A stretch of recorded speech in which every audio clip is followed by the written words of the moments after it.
Salut les petits potes, ici Falion. Aujourd'hui on va parler d'FFBE et comme promis on va se faire le boss armure de l'oppression. C'est un boss qui est difficulté 10 étoiles, c'est un des plus gros boss, un des boss les plus difficiles du jeu. Mais on va voir qu'il y a quand même des petites stratégies pour s'occuper de lui. Donc on va voir les stratégies qu'on peut adopter pour faire le boss. Je vais vous expliquer un peu comment, quel genre d'équipe on peut prendre, quel personnage il vous faut. Je vais vous montrer aussi un peu les récompenses qu'on peut avoir avec lui. Et puis je vais vous montrer une équipe un peu spéciale pour le faire. Je me suis un peu amusé à faire un truc, un truc original pour le battre. Donc voilà, vous pouvez sauter, je vous mettrai dans la description les différentes parties de la vidéo si vous voulez sauter des trucs qui vous intéressent pas, si vous voulez directement aller voir le combat ou quoi que ce soit. Donc voilà, donc on va commencer par parler un peu des récompenses qu'offre le boss. La première, et l'une des plus importantes, le colosse de fer, c'est une armure lourde. Tac, c'est une armure lourde qui vous donne plus 15 d'attaque et 56 de défense. Elle remplace la Demon Mail qui était donc l'armure du démon, la maille du démon qui était à plus 10 et plus 55. Donc en défense ça change pas grand chose, mais en attaque c'est quand même pas mal d'avoir 5 de plus. Et surtout de pas avoir les 20% de, de ténèbres. Vous allez voir pourquoi. Parce que en fait. Pourquoi les armures sont intéressantes avec de l'attaque? Parce qu'il y a une des TM, et notamment celle de Veritas des Ténèbres, la TM de Veritas des Ténèbres qui est FRTD 6 des Ténèbres, je sais pas quoi. Elle vous donne plus 30% d'attaque si vous avez une épée, une grande épée, et plus 30% d'attaque si vous avez une armure lourde. Et donc on cherche à avoir une armure lourde et une grande épée pour aller avec cette TM, notamment sur le Veritas des Ténèbres. Et Veritas des Ténèbres, on sait qu'il absorbe l'élément ténèbres, donc on n'a pas forcément envie qu'il ait 20% de résistance. Et donc voilà, donc on est content d'avoir des armures parce que bah, déjà 15 d'attaque c'est pas mal. Et puis justement parce on veut pouvoir les combiner avec cette TM. Donc une très bonne armure et vous allez voir c'est pas tout ce qu'on peut avoir. Déjà les missions sont pas très compliquées, hein. Il faut juste utiliser une limit burst mais sans tuer le boss avec, utiliser une invocation sans forcément le tuer avec et pas utiliser d'objet. Donc là les missions c'est simplissime. Juste faut pas le tuer trop vite quoi. C'est juste faut y aller doucement, vous allez voir que moi je me suis un peu planté mais donc il y a un truc aussi, c'est que donc en utilisant une limit burst, vous allez obtenir H armure, art de l'armure H, je sais pas trop comment ça se dit en français, mais c'est une énorme récompense pour moi quasiment du niveau de l'armure lourde. Pourquoi? Parce que ça fait 30% de points de vie et 30% de défense en plus si vous êtes équipé d'une armure lourde. Donc sur vos tanks c'est juste un must have, c'est énorme, c'est vraiment une super récompense. Et il y a aucune, même dans les TM, il n'y a rien qui fait autant que ça, hein. La meilleure, une TM qui est chiante aussi à farmer, qui donne 30% de points de vie et 20% de défense. Donc là, on y va les yeux fermés. On prend ce truc-là et on est content. On passe maintenant un peu à la stratégie du boss. Alors le boss, c'est un humain, donc déjà, les killers humains, on prend. 80 millions de points de vie, c'est monstrueux. Il a énormément d'attaque, 2400, il a beaucoup de défense, 300, il a pas trop de magie encore, 500 ça va, et il a pas du tout d'esprit. En plus de ça, il est breakable sur toutes ses stats. Donc globalement, si vous avez des breaks à 50%, vous divisez par deux toutes les stats. Même en divisant par deux, ça lui fait toujours beaucoup d'attaques. Vous allez voir, il tape vraiment très fort ce boss. Il a beaucoup de défense, donc on va préférer taper avec la magie. Et il a pas trop de magie, donc on n'a pas besoin d'un tank magique forcément. On va pouvoir encaisser ses attaques magiques en faisant des breaks corrects et en se buffant un peu, en faisant un peu attention à notre esprit. Comme on a des mages, généralement ils ont quand même plus d'esprit que la moyenne, donc normalement ça passe. On va voir un peu sa stratégie. Vous voyez, il n'a pas beaucoup de sorts. En revanche, il n'a pas beaucoup de sorts, mais il fait quand même extrêmement mal et il y a quand même une stratégie très particulière. Pourquoi? Parce que de 100% à 50%, il va faire tous les tours météores et des attaques normales. Donc les attaques normales, ils tapent très fort. Donc si vous pouvez avoir un tank, qui a full esquive, c'est le top parce que du coup vous allez vraiment vous éviter des gros soucis. Et il vous faut un tank physique qui vous protège des attaques AOE, qui vous protège des attaques de zone. Pourquoi? Parce qu'il a pas mal de paliers. Il a un palier au niveau 80, un palier au niveau 60, un palier à 80% de points de vie, à 60% de points de vie, à 50% de points de vie, à 40, à 20, enfin il a beaucoup de paliers.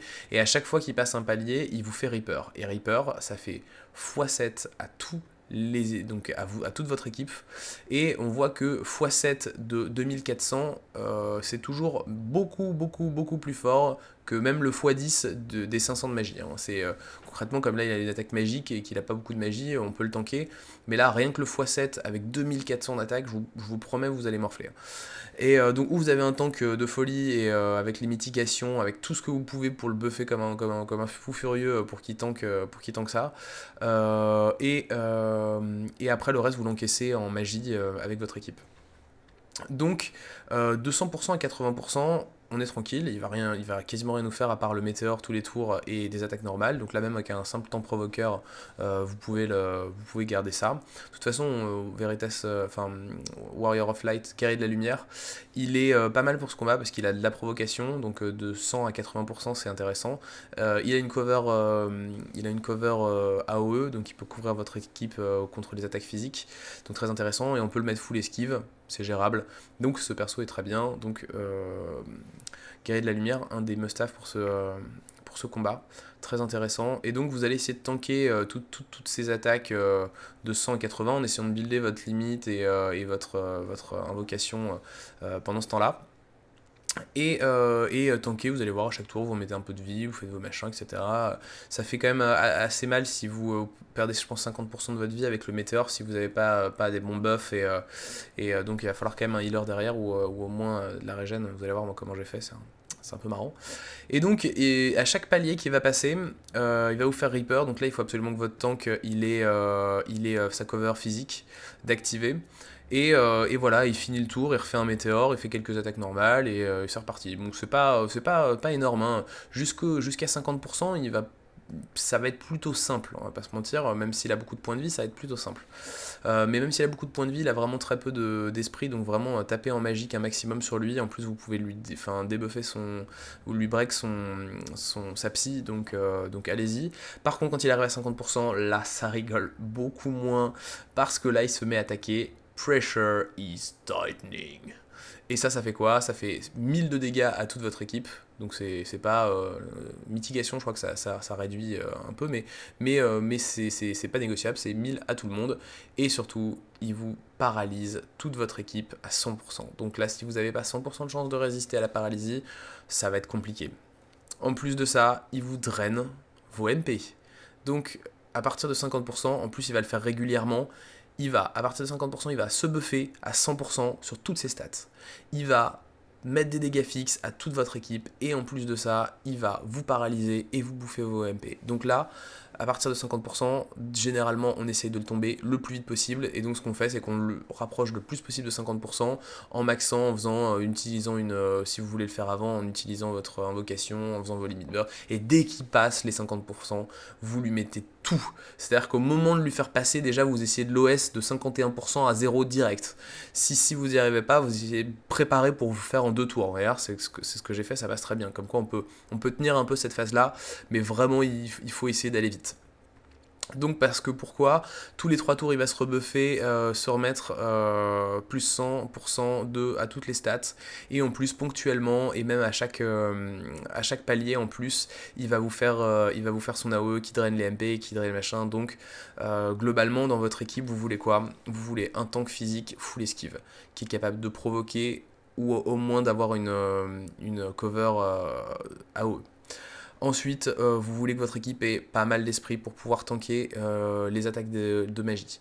Vous voulez être capable de break au moins sa magie et sa psy pour lui faire de gros dégâts et pour prendre moins cher quand il vous fait son attaque magique. Ensuite, il vous faut, généralement, on essaye d'avoir des persos qui redonnent des points de mana parce que c'est un combat qui peut être assez long, et surtout parce que vous faites drainer vos MP. Donc on essaye d'avoir des persos qui redonnent des MP. On veut un perso aussi qui retire, qui a un dispel, donc qui peut retirer son attaque, son boost de 100% d'attaque de magie et d'esprit. Et donc surtout pas oublier, une fois que vous avez fait votre dispel, de rebreak sa magie et de rebreak son esprit derrière, parce qu'évidemment vous allez retirer ses bonus, mais vous allez retirer ses malus.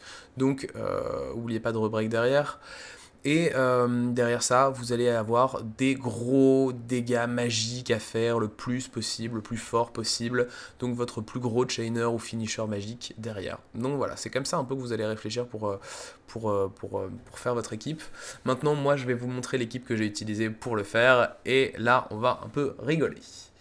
Du coup, qu'est-ce que j'ai utilisé comme équipe ? Alors, j'ai utilisé cette équipe-là.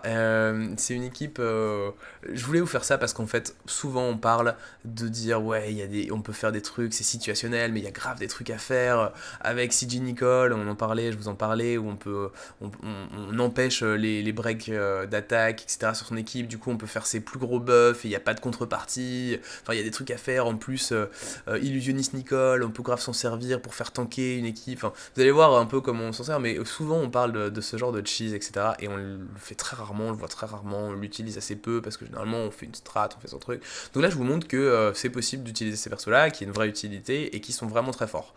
Donc comment on va faire ? Je vais vous montrer un peu. Le principe en gros, c'est que pour résumer, après si vous voulez passer au combat directement, je vous résume un peu l'histoire. Je vais vous montrer les équipements après. Mais déjà, Noctis, full esquive. Avec provocation. CJ Nicole, il va redonner des points de mana, il va buffer l'équipe, il va redonner des points de vie. Tout ce qu'on aime. Il peut aussi dispel évidemment le boss. Mais on va essayer de voir pour que ce soit pas lui qui le fasse quand même. Ensuite, on a Illusionniste Nicole qui va permettre au Noctis de tanker en AOE tous les dégâts de l'ennemi. En plus de ça, c'est lui qui va mettre un break. Alors c'est un break, moi on a pas mal de résistance psy. En plus de ça, Nicole il met une mitigation de dégâts de 30%, plus en gros, voilà tout ce qu'on peut avoir. Donc en fait, Nicole il va break aussi l'attaque et la magie du boss, en même temps qu'il va mettre la cover à Noctis pour qu'il fasse moins mal en magie. Notre petit Ilias, il est là pour deux choses essentiellement. La première, c'est utiliser le break d'attaque pour empêcher, enfin l'anti-break, en fait il a un anti-break, c'est-à-dire qu'il empêche votre équipe de prendre des breaks d'attaque, de magie, de psy et de défense.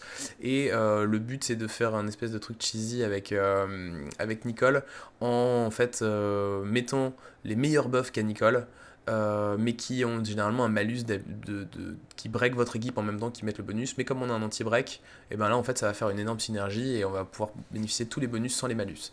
Il a ça, en plus de ça, comme j'avais un coéquipier qui n'avait pas de résistance à la paralysie, et ça peut être votre cas aussi, il a une résistance qu'il peut mettre à toute votre équipe qui permet de ne pas prendre les altérations d'état. Donc ça aussi, je m'en suis servi, très intéressant.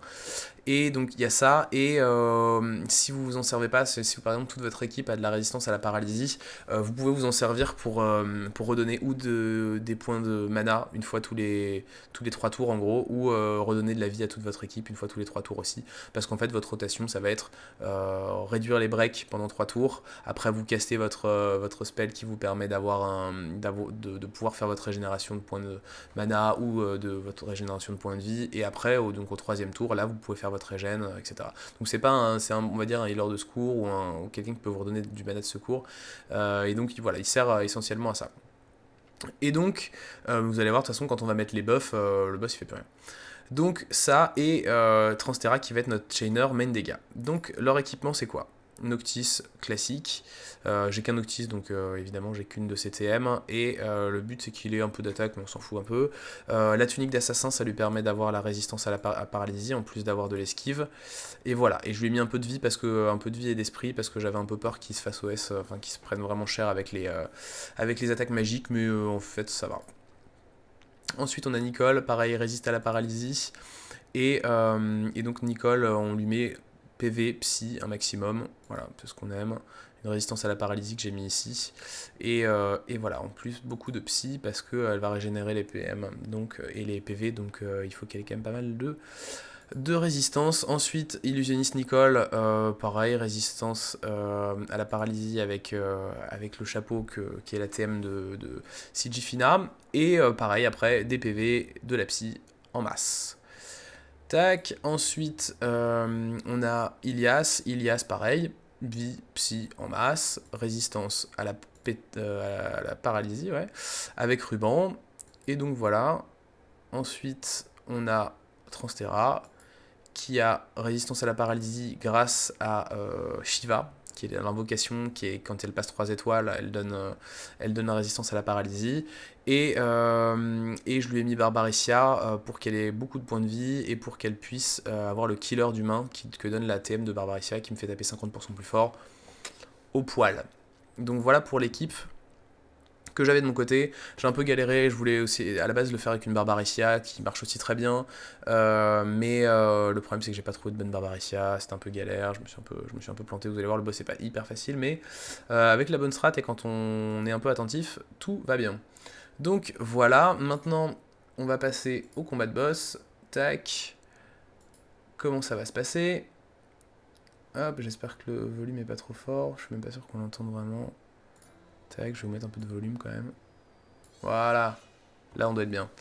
Donc, qu'est-ce qui va se passer? Je vous ai montré à la base la Transtera que j'avais en ami, que vous voyez un peu comment elle était équipée. Et puis, pour que vous voyez aussi qu'elle n'a pas de résistance à la paralysie, donc c'est un peu galère. Donc, ce que j'ai fait, c'est que premier tour, directement avec Ilias, je buff la résistance, l'anti-break en fait de toute l'équipe, pour pouvoir mettre avec mon Nicole la double posture et en fait faire ces deux sorts qui boostent l'attaque. En tout, ça va me booster l'attaque, la défense, la magie, la psy de 130% et c'est censé me baisser de 65% les stats en même temps, mais avec l'anti-break d'Ilias, j'ai que les bons côtés. Donc ça va me redonner énormément de points de vie, ça va me redonner, parce que ça donne aussi de la vie par tour et du mana par tour. Ça va me donner beaucoup de mana par tour, ça va me donner beaucoup de vie par tour et ça va me mettre un buff sur toute mon équipe de 130%. Donc c'est à toutes les stats, donc c'est monstrueux. Donc je fais ça, ensuite je prends Illusionniste Nicole, et là je caste le break d'attaque et de magie sur le boss, et je mets la cover AOE à Noctis pour qu'il se mette devant toute l'équipe pour tanker tout. Sauf que Noctis au début, je prends pas de risque, hein, c'est 100%, donc il a 100% de chance avec Nicole de passer devant. Donc je l'ai quand même mis en provocation. Je suis pas sûr que ce soit utile, mais je voulais assurer le coup. Donc Noctis provoque en même temps. Sinon, vous pouvez directement utiliser son attaque de foudre qui permet de break la psy en même temps que la magie. Donc ça, c'est une alternative. Et mes deux Transtera, au départ, je leur donne juste le buff qui leur permette au prochain tour de pouvoir utiliser 2 fois leur sort. De chain, et de chain assez fort. Donc voilà pour le premier tour, ça se passe bien, vous voyez on encaisse bien les dégâts assez facilement de son attaque magique, et Noctis prend tous les dégâts physiques sans souci. Donc qu'est-ce qu'on fait après? On va break un peu sa psy, je voulais commencer à lui faire un peu des dégâts, on n'a pas le temps et tout, je me suis un peu chauffé, je me suis un peu pressé, et en attendant avec Nicole, donc je lui ai mis un break de psy avec Noctis, avec CJ Nicole, qu'est-ce que je fais? Je veux essayer de lui mettre de la mitigation de dégâts à toute l'équipe de 30%, qui est pas forcément utile, mais qui est toujours un bon truc à prendre en plus, et je commence déjà à remettre un peu de MP à tout le monde. Mais en fait, rien que le buff que met Nicole est largement suffisant pour faire énormément de dégâts, pour régénérer assez les MP et régénérer assez la vie. Donc là, je me chauffe un peu avec le Transtera, je me dis allez, je vais chain, je vais commencer à faire des dégâts, voir un peu ce que ça donne. Illusionniste Nicole au départ on s'en fout, et là je commence à faire des dégâts.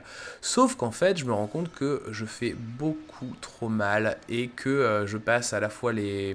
Donc vous voyez, là je passe un palier, donc Noctis se met devant pour tanker pour toute l'équipe ennemie, et évidemment, il prend aucun dégât, il esquive tout, mais je vous assure que ça fait très très mal si vous le prenez dans la tronche.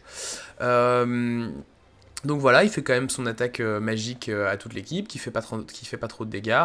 Mon Noctis compte beaucoup, donc qui permet de récupérer beaucoup de points de limite, de cristal de limite et de cristal d'orbe d'invocation. Et donc comment ça va se passer? Ensuite, je vais faire tout simplement une rotation en me disant là, je dois avoir en priorité ma limite et mon invocation avant de passer à 50%. Donc je vais la jouer mollo, je vais continuer d'avoir un roulement où tous les 2 tours, je mets avec Nicole mes buffs à toute mon équipe. Tous les 3 tours, je remets l'anti-break d'Ilias. Tous les 2 tours avec Illusionniste Nicole, je remets la cover AOE et le break au boss. Noctis, je lui mets provocation un tour sur 2 aussi. Et Transterra, je l'ai fait attaquer le moins fort possible pour pas qu'elle bute le boss et qu'il passe les 50%. Donc voilà un peu la rotation. J'essaie d'inclure déjà un peu dans la rotation avec Ilias voir comment est-ce que je peux mettre des régénérations. Est-ce que je peux déjà avoir une rotation où je mets le poison, les résistances à la paralysie, etc. Bon, ça marche bien. Je perds peut-être un peu du temps, mais je voulais que si j'ai un problème et que je passe les 50% du boss, que je me retrouve pas à devoir retirer la paralysie sur Transterra. Donc là ça dure un petit moment où j'essaie de faire attention, j'y vais petit à petit, j'essaie de pas trop faire de dégâts au boss tout en essayant de récupérer des cristals de limite, je vois que je lui fais quand même assez mal, donc j'ai vraiment mollo. Vous pouvez, dans l'idéal, c'est limite faire de l'auto-attaque. Auto-attaque, jusqu'à ce que vous ayez votre limite et votre invocation. Et à partir de là, vous rentrez dans le combat. Comme vous n'avez pas de limite de tour, vous pouvez y aller tranquille, quoi. Et surtout que, vous voyez, en fait, il fait rien par tour. S'il passe pas ses paliers, il fait rien. Il fait rien, vous avez juste avec Illusionist Nicole à mettre le Noctis en protection, en cover à tout le monde, mettre les breaks au boss qui vont bien pour pas qu'il tape trop fort en magie, et mettre avec CJ Nicole tous les buffs qui vous redonnent énormément de points de vie et de points de mana. Donc généralement vous allez attaquer la phase 2 avec cette technique à 100% de points de mana et à 100% de points de vie. Et vous allez voir que c'est intéressant. Et ce que je vais faire, c'est que je vais essayer de commencer la phase avec tous mes buffs qui sont refresh, qui sont au départ. Comme ça me laisse un tour, si ça se passe mal, pour pouvoir gérer un peu correctement sans avoir à remettre les buffs dans l'urgence, etc. Donc je me prépare bien, c'est toujours important de connaître les paliers parce que il y a des moments où il faut vraiment se préparer à le passer le palier parce que voilà, on sait que si on le passe et qu'on n'est pas préparé, ça va être un peu galère de se récupérer derrière. Donc là je prends pas de risque. Voilà, je lui fais un peu des dégâts, j'attends d'avoir mon invocation, parce que je vais essayer de le tuer en un coup avec l'invocation, plus les dégâts, etc. Donc là, j'attends, je continue, je y vais tranquillement, et j'attends qu'une seule chose, c'est d'avoir mon invocation pour pouvoir faire une limite, une invocation, et être tranquille après pour pouvoir faire le boss sans ces contraintes-là. Donc, mon petit Noctis qui contre beaucoup, ça c'est très bien, on aime beaucoup. Et donc vous voyez qu'à chaque fois je fais attention. Oula, ça a disparu. Vous voyez qu'à chaque fois je fais très attention à bien avoir tous mes buffs sur mes personnages. Je fais toujours attention au moment où je vais buff avec Nicole, que j'ai bien l'anti-break sur tous mes personnages. Je fais attention au moment de passer les 50% à bien avoir la résistance à la paralysie sur tout le monde. Je fais attention que le boss est bien break. Toujours, vous voyez, je vérifie un peu, c'est important. Il suffit d'appuyer longtemps sur son perso ou appuyer longtemps sur le boss, vous pouvez tout voir. Et ça, c'est voilà, hyper pratique. Comme ça, vous savez un peu où vous en êtes et vous pouvez relancer vos trucs correctement.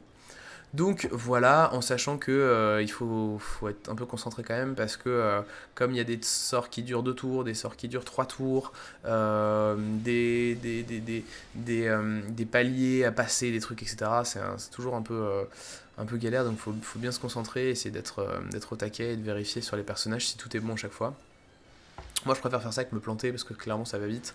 Je le fais peut-être une fois pendant le combat où je me plante et je reset le jeu. Ça vous pouvez le faire. Moi je sais que s'il y a un moment où je fais vraiment une erreur ou si je me rends compte pendant que je suis en train de faire un tour que j'ai fait une grosse bêtise, généralement je reset le jeu, je reset l'application, je la relance et je fais oui ok ok on reprend le combat et on recommence le truc parce que sinon vraiment vous pouvez, enfin sur des erreurs bêtes ça va tellement vite. C'était d'ailleurs tellement pratique de pouvoir faire ça. Donc qu'est-ce que je fais avec mes attaquants? En fait, je les prépare. En fait, comme ils ont un certain nombre de tours où ils vont pouvoir utiliser deux fois leurs attaques de chain, etc. Je veux qu'au moment où je commence ma phase, j'ai derrière tout le temps possible, un maximum de temps pour pouvoir lui faire des dégâts sans avoir à rebuff mon équipe, sans avoir, voilà, pour pouvoir gérer les problèmes qui peuvent arriver. Et donc, voilà, je recaste avec Nicole la mitigation de dégâts de 30% sur toute l'équipe. Euh, et là, je crois que c'est là que je vais récupérer mon orbe d'invocation. Et donc vous voyez, c'est un boss qui est pas forcément compliqué, hein. C'est un boss qui, avec une stratégie correcte et des bons DPS, passe, y a pas trop on prend pas trop de risques, il y a pas de moment de grosse chance ou quoi que ce soit, il y a pas des... mais bon, il faut quand même un peu de stuff, hein, faut pas se mentir, c'est un boss qui demande quand même d'avoir pas mal de stuff, parce qu'évidemment quand vous allez passer les 50%, il va falloir être prêt, quoi, il va falloir être prêt, il va falloir lui faire beaucoup de dégâts très vite, et voilà, c'est pas aussi facile pour tout le monde d'avoir un personnage full esquive, c'est pas... mais vous voyez, sinon, dès que vous avez la bonne stratégie, c'est pas forcément compliqué, et avec l'équipe tricky qu'on a, on arrive quand même à se débrouiller vachement bien, parce que il nous fait pas de dégâts, parce qu'on est tellement buff par Nicole, on récupère énormément de points de vie par Nicole, on récupère énormément de MP par Nicole, donc ça, et en fait, le truc, rien que Ilias, on n'a pas de healer, mais le fait qu'Ilias permette l'anti-break de son équipe, c'est presque comme si on pouvait avoir un heal derrière. C'est comme si on avait un heal parce que les sorts en fait de Nicole sont vraiment très forts. Les deux sorts qu'on met avec la posture de combo, là c'est de là qu'on voit que je suis en train de mettre là. Il coûte beaucoup de mana, mais en fait on en récupère tellement. On en récupère tellement que c'est pas un souci. Là, on va bientôt pouvoir passer les 50%. Du coup, j'essaie vraiment de ne pas faire trop de dégâts pour l'instant. On sent que l'invocation va arriver. Donc hop, je me prépare, je me dis allez vas-y, prochain tour, il va falloir être prêt, il va falloir avoir le truc pendant le maximum de tours possible. Donc avec Transterra, je lance sa posture de, je sais plus ce que c'est, la posture de combat qui permet d'avoir double sort de chain pendant quelques tours. Et Noctis qui continue, voilà, qui continue de break. Alors ce qu'on voit aussi dans les contres, c'est Nicole qui met un bonus de résistance élémentaire à toute l'équipe quand elle prend des dégâts magiques. Donc là on s'en fout parce qu'il tape pas, il tape pas sur un élément, mais bon c'est cool.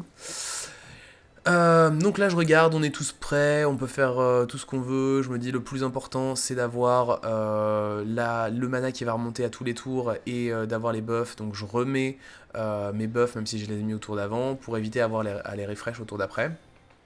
Ilias, je fais bien attention à ce qu'il ait, à ce que tout le monde ait l'anti-break pour que Ilias puisse caster sa résistance à la paralysie, parce que ça résiste à tous les statuts, mais nous ce qui nous intéresse c'est la paralysie, parce qu'il fait que ça, mais il le fait bien, et à toute l'équipe surtout.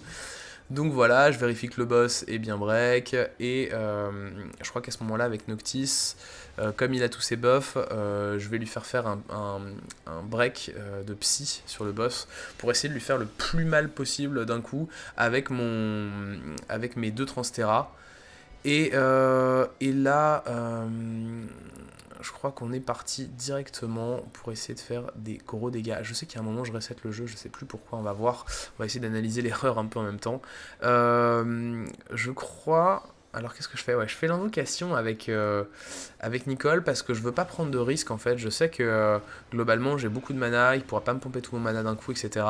Que voilà, il est un peu en train de bugger là le bordel. Et donc voilà, donc je fais d'énormément de dégâts, je fais un tout petit peu de dégâts avec le phénix, mais surtout ça me met une résurrection sur toute mon équipe. Voilà, j'ai pas besoin de le burst trop fort parce que je sais que mon équipe va tenir. Donc Voilà, je mets juste la petite invocation pour avoir la récompense. Je crois que j'ai déjà mis la limite burst avec Ilias parce qu'il y a un moment, un tour sur 2 il sert à rien. Un tour sur 3 il sert à rien.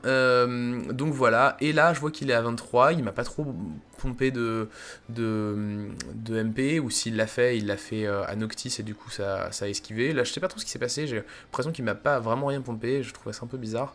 Mais même s'il m'avait pompé, il aurait pas pu me pomper assez pour empêcher le Nicole de me remettre du mana. En plus de ça, là, il y a 23%. Ah oui, c'est là où je fais une erreur. C'est là où je fais une erreur. Parce qu'en fait, vous voyez, je me dis, je vais pouvoir l'avoir facilement. Il lui reste 23% de vie. Pour pouvoir reset mon tour, je laisse quand même des personnages qui font pas leur action. Comme ça, je me dis, s'il y a un souci, je peux recommencer. Et je vois que je lui fais pas du tout de dégâts. Et je lui dis, merde, j'ai pas du tout. En fait, là, j'ai pas du tout anticipé le tour d'après. Du coup, je relance le jeu.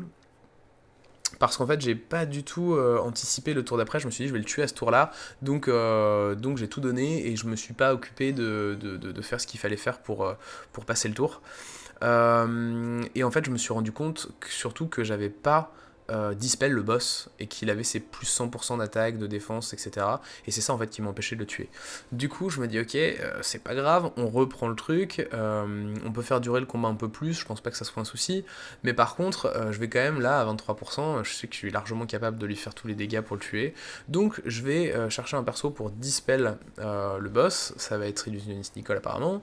Et en même temps, ou alors je le fais avec...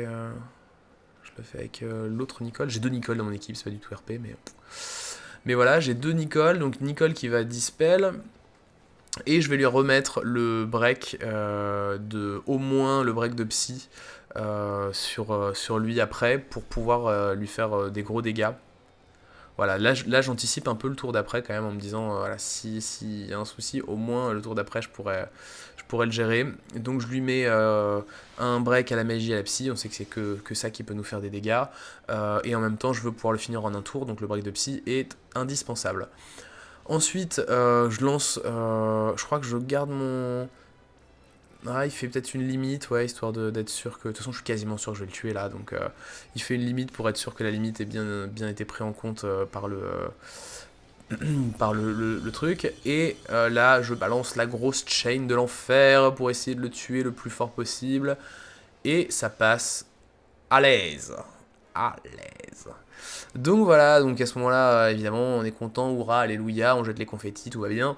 Et on est toujours un peu anxieux de voir si on a bien réussi à remplir les conditions. Moi, je sais pas vous, mais moi à chaque fois, mettez-le moi dans les commentaires si ça vous stresse aussi. Moi, je fais 10 fois les missions à chaque fois parce que j'ai trop peur que ça marche pas, que ça soit pas bon et tout ça. Et du coup là, voilà, tout va bien, je suis content, j'ai réussi à tout faire d'un coup. Et c'est comme ça que finit le boss. Donc voilà, voilà un peu pour la stratégie et ma façon de le passer. Dites-moi un peu si cette stratégie vous plaît dans les commentaires. N'hésitez pas à me dire quelle équipe vous avez utilisée, si c'est passé, si vous en chiez sur ce boss. Et puis voilà, merci à tous ceux qui mettent des pouces bleus et qui me soutiennent, c'est hyper cool. Moi je reviens bientôt. Dites-moi si ce format vous plaît aussi parce que ça prend un peu de temps à faire. Donc si ça vous plaît, je vous en ferai pour d'autres boss évidemment. Et voilà, en attendant les 7 étoiles qui arrivent bientôt, croisons les doigts. En attendant, je vous dis à plus les petits potes et bonne game.